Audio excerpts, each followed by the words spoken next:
تم نے ایک ایسی بات کہہ دی جس کا تمہیں کوئی حق نہیں تھا، اب یہ بات تو تمہارے منہ سے نکلی اور لکھی گئی۔ وَقَتْلَهُمُ الْأَنْبِيَاءَ بِغَيْرِ حق، اور یہ بھی لکھا ہوا ہے کہ تم انبیاء کرام کو ناحق ذبح کرتے رہے، قتل کرتے رہے، ان کے وجود کے ساتھ تم کھیلتے رہے۔ یہ ساری باتیں ہم نے لکھی ہوئی ہیں اور ہمارے علم کے اندر ہے۔ تم تو اس سے بھی بڑے مجرم، آج تم نے چوری کی ہے، کل تم ڈاکے مارتے تھے، آج تم جھوٹ بولتے ہو، کل فراڈ کرتے تھے، آج تم 10 روپے کا غبن کرتے ہو، کل کروڑوں روپے کا غبن تم کر چکے ہو۔ یہ تمہارا شیوا ہے اور یہ تمہاری عادت ہے اور یہ تمہارے وجود کا حصہ ہے۔ وَنَقُولُ ذُوقُوا عَذَابَ الْحَرِيقِ، پھر ہم بھی کہیں گے، آج تمہارے منہ کے اندر جو آ رہا ہے بک رہے ہو، یہ دار العمل ہے، اور جب کب دار الجزا آئے گا، لمن الملک اليوم للہ الواحد القہار، اللہ پکڑیں گے اور حکم دیں گے، جکڑا جائے گا، باندھا جائے گا، بیڑیاں پہنائی جائیں گی، ہتھکڑیاں ڈال کے اندر اللہ کہہ دیں کہ ذوقوا عذاب الحریق، پھینک دو انہیں جہنم کے اندر، باندھ دو انہیں آگ کے ستونوں کے ساتھ، اور تھوہر اور پیپ ان کا کھانا اور پینا ہوگا۔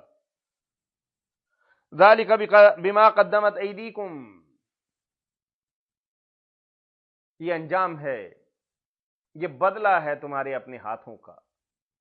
یہ آج کھیتی جو تم کاٹ رہے ہو، اس کا بیج تو تم نے ہی بویا ہے۔ آج جو فصل تم کاٹ رہے ہو، یہ تم نے خود ہی کاشت کی ہے۔ اب یہ کانٹے جن پر تم لوٹ رہے ہو، اور یہ آگ جس سے تمہارے پاؤں اور تمہارا جسم اور تمہارا وجود جل رہا ہے، یہ الاؤ تو تم نے خود ہی جلایا ہے۔ یدا کا اوقت وفو کا نفخ، یہ تم نے اپنے پاؤں پر خود کلہاڑی ماری ہے۔ ذالک بما قدمت ایدیکم، یہ تمہارا اپنا ہی بیڑا غرق ہوا ہے، تم نے خود ہی اپنے وجود کو آگ لگائی، پٹرول چھڑکا اور آگ لگا دی، اور اپنے پاؤں خود ہی تم نے انگاروں پر رکھ دیے، اور یہ سزا آج جو تمہیں مل رہی ہے، یہ تمہارا اپنا ہی کیا درا ہے۔ وَأَنَّ اللَّهَ لَيْسَ بِظَلَّامٍ لِلْعَبِيدِ، اللہ کبھی کسی انسان پر ظلم نہیں کرتا۔ یہ کائنات تو اللہ کی مخلوق ہے۔ اللہ کی تمہارے ساتھ کیا دشمنی تھی؟ اللہ کی اگر تمہارے ساتھ دشمنی ہوتی تو لولا، لنگڑا، اپاہج اور محتاج تمہیں دنیا کے اندر پیدا کرتا۔ اللہ تعالیٰ نے خوبصورت شکل کے اندر، بہترین اعضاء کے ساتھ اور اعلیٰ ترین صلاحیتوں کے ساتھ اور پوری ذہنی اور دماغی قوتوں کے ساتھ اللہ نے تمہیں پیدا کیا۔ اللہ تمہیں دنیا کے اندر کوئی سزا نہیں دینا چاہتا۔ اللہ نے دنیا کے اندر تمہیں اور ایک اچھے انسان کو یکساں مواقع فراہم کیے، لیکن تم نے زندگی جو ہے وہ اللہ کے احکامات کے برعکس اپنی خواہشات کے مطابق گزاری۔ اب نتیجہ جو ہے وہ تمہارے حق کے اندر اچھا نہیں ہوگا۔ الذین قالوا ان اللہ عہد الینا الا نؤمن لرسول، اور تم نے یہ بات بھی کہی کہ اللہ نے ہم سے وعدہ لیا ہے، ہمیں حکم دیا ہے، ہمارے ساتھ عہد و پیمان باندھا ہے کہ ہم اس رسول پر اس وقت تک ایمان نہ لائیں حتی یاتینا بقربان، کہ قربانی اس کی جب تک آگ نہیں کھاتی۔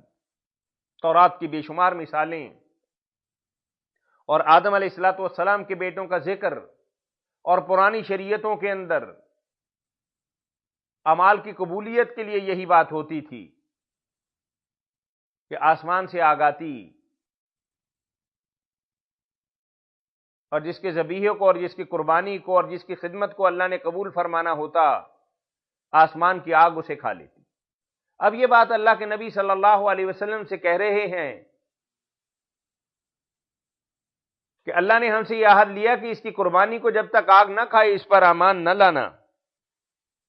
قُلْ قَدْ جَاءَكُمْ رُسُلٌ مِّن قَبْلِي بِالْبَيِّنَاتِ، بھائی یہ آگ کا قربانی کو کھانا یہ تو بہت معمولی بات ہے، اس سے بھی بڑی بڑی باتیں، دیو قامت باتیں، بہت بلند و بالا معجزات کے ساتھ، کرامات کے ساتھ، دلائل اور براہین کے ساتھ اور حجتوں کے ساتھ میرے پیغمبر آتے رہے۔ وَبِالَّذِي قُلْتُمْ، اور جن کو تم نے کہا اور تم نے ان کی بات نہیں مانی۔ انگنت انبیاء اکرام لاتعداد معجزات کے ساتھ، براہین اور حجج کے ساتھ اس کائنات کے اندر آئے۔ فَلِمَ قَتَلْتُمُوهُمْ، پھر ان پر ظلم کیوں کیا؟ ان کے ساتھ یہ بہیمانہ برتاؤ کیوں کیا؟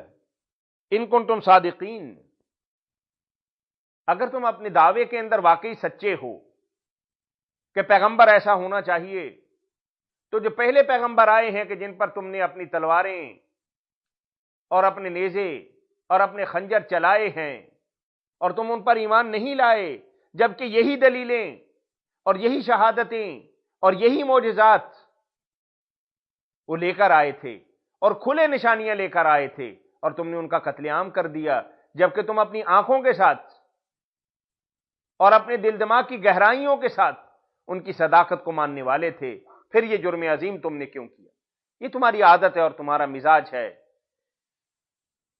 فَإِن كَذَّبُوكَ، اب اللہ نبی کریم صلی اللہ علیہ وسلم کو دلاسا دے، اگر یہ آپ کی تکذیب کرتے ہیں، فَقَدْ كُذِبَ رُسُلٌ مِّن قَبْلِكَ، تو اس میں گھبرانے والی کون سی بات ہے؟ نوح علیہ السلام کو جھٹلایا گیا،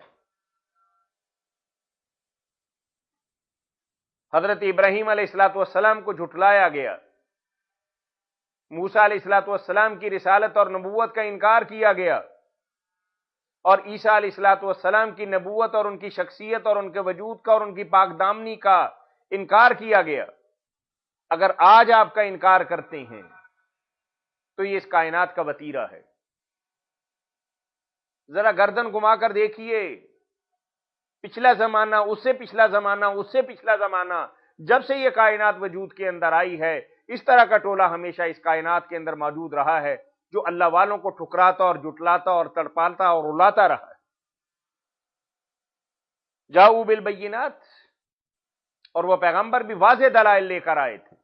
یہ نہیں ہے کہ ہم نے صرف آپ ہی کو معجزات دیے، آپ ہی کو دلائل دیے اور آپ ہی کے ساتھ ہم نے کتابیں بھجوائیں، اس سے پہلے بھی جو انبیاء کرام تھے ان کے ساتھ بھی ہم نے اسی طرح کا ساز و سامان دے کر انہیں بھجوایا تھا۔ کچھ کے ساتھ بینات تھی اور زبر تھی، والکتاب المنیر، روشن دلائل تھے، کھری کھری اور واضح باتیں، وہ پیغمبر ان کو بتانے والے، لیکن یہ براہ راست انکار کرنے والے اور جھٹلانے والے، ہر نشانی کے بعد اگلی نشانی اور اگلی نشانی کے بعد پھر اگلی نشانی اور بالآخر انکار اور اللہ کے نبی کا قتل، یہ ان کا طریقہ کار اور ان کا طرز عمل تھا۔ کل نفس ذائقۃ الموت، ہو چکی بات، اب کیا ہے؟ تمہیں جھٹلا لیا، آپ کو پریشان کر لیا، آپ کی نبوت کو نہیں مانے، ہمارے بارے میں بھی برے برے کلمات انہوں نے اپنی زبان سے نکال دیے کہ وہ فقیر ہے اور ہم غنی ہیں، یا ہماری طرف یہ بات منسوب کر دی کہ ہم نے کہا تھا کہ اس وقت تک ایمان نہ لانا جب تک اس کی قربانی کو آگ نہ کھا جائے۔ پرانی شریعتوں کی باتیں نئی شریعتوں کے اندر درج کرنا یہ ان کی عادت ہے۔ پھر کیا ہے؟ کل نفس ذائقۃ الموت، یہ زندگی جو یہ گزار رہے ہیں، یہ طرز عمل جو اپنائے ہوئے ہیں، یہ بود و باش جو انہوں نے اختیار کی ہوئی ہے، کب تک اختیار کیے رکھیں گے؟ بالآخر موت کا آہنی پنجہ ان پر اپنا سایہ ڈالے گا۔ ان بطش ربک لشدید، جب وقت آ جائے گا تو نہ لمحہ کی تقدیم ہوگی نہ تاخیر ہوگی، ہر نفس نے مرنا ہے۔ وَإِنَّمَا تُوَفُّونَ أُجُورَكُمْ يَوْمَ الْقِيَامَةِ، پھر ترازو رکھا جائے گا، میزان عدل قائم ہو جائے گا، محشر کا دن ہوگا، اور جو جس کا بنتا ہوگا اس کے مطابق اس کو پورا پورا بدلہ دیا جائے گا۔ وَإِنَّمَا تُوَفُّونَ أُجُورَهُمْ يَوْمَ الْقِيَامَةِ، اور قیامت کے دن پورا پورا ان کا جو نصیب ہوگا اور جیسے اعمال ہوں گے اور جو وہ کچھ لے کر آئے ہوں گے دے دیا جائے گا۔ فَمَنْ زُحْزِحَ عَنِ النَّارِ، جو آگ سے بچا لیا گیا، جو آگ کی طرف سے جانے سے بچ گیا، وَأُدْخِلَ الْجَنَّةَ، باغات کے اندر داخل ہو گیا، فقد فاز، نعرے لگائے گا، چھلانگے لگائے گا اور خوشی سے جھومے گا، یہی اصل کامیابی ہے۔ وَمَا الْحَيَاةُ الدُّنْيَا إِلَّا مَتَاعُ الْغُرُورِ، دنیا کی زندگی کتنی ہی لمبی کیوں نہ ہو جائے، کیسے ہی ساز و سامان کیوں نہ مل جائے، ہیرے اور جواہر اور سونے کا چمچ لے کر پیدا ہونے والا، بالآخر یہ زندگی ایک نہ ایک دن ختم ہو جائے گی، یہ دھوکے کا گھر ہے۔ لَتُبْلَوُنَّ فِي أَمْوَالِكُمْ وَأَنفُسِكُمْ، کبھی مال کم ہو گیا، کبھی تجارت کے اندر خسارہ ہو گیا، یہ تو آزمائشیں آئیں گی۔ تِلْكَ الْأَيَّامُ نُدَاوِلُهَا بَيْنَ النَّاسِ، اور یہ کہاں کا اصول ہے کہ تم ہر دفعہ کماتے رہو اور تمہاری تجارت بڑھتی رہے اور تمہارے رزق کے اندر بڑھوتری ہوتی رہے؟ کبھی تم کاروبار نفع کے لیے کرتے ہو تو نقصان اٹھاتے ہو، اور کبھی اپنا مال بڑھانے کے لیے خرچ کرتے ہو، کاروبار کرتے ہو، نفع تو بہت دور کی بات ہے، اصل زر سے بھی محروم ہو جاتے ہو۔ یہ آزمائشیں تو آئیں گی، تمہارے مال کے اندر بھی آئیں گی، وفی انفسکم، ایسا بھی ہو سکتا ہے کہ تمہارا اللہ نہ کرے بیٹا مر جائے، بیٹی مر جائے، تمہاری گھر والی مر جائے، یا تمہارا کوئی قریبی عزیز، یا تمہارے جسم کا کوئی حصہ، بازو، آنکھ، کان، ناک، ٹانگ جو ہے وہ کسی معاملے کے اندر ختم ہو جائے، یہ آزمائشیں تو ہوں گی۔ وَلَتَسْمَعُنَّ مِنَ الَّذِينَ أُوتُوا الْكِتَابَ مِنْ قَبْلِكُمْ، اور تمہیں بہت برا بلا بھی سننے کو ملے گا ان لوگوں کی طرف سے جو تم سے پہلے کتاب دیے گئے، وَمِنَ الَّذِينَ أَشْرَكُوا أَذًى كَثِيرًا، مشرکوں کی طرف سے بہت بری اور الٹی سیدھی باتیں تمہیں سننے کو ملیں گی۔